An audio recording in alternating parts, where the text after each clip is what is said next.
Moral equilibrium. Moral equilibrium is the idea that most people keep a running mental scoreboard where they compare their self-image as a good person with what they actually do.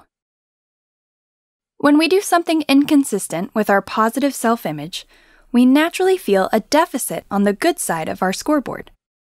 Then, we will often actively look for an opportunity to do something good to bring things back into equilibrium. This is called moral compensation.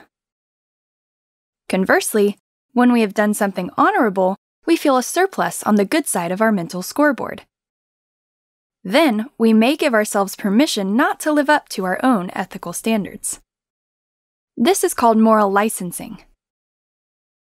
For example, Oral Sewer, the hardworking CEO of the Washington, D.C. area United Way, raised more than $1 billion for local charities. Unfortunately, Sewer gave himself license to divert substantial sums intended for the charity for his personal use to reward himself for his good deeds. So, our tendency to maintain moral equilibrium may mean that we will act unethically. Indeed, we must guard against our natural inclination to give ourselves permission to depart from our usual moral standards.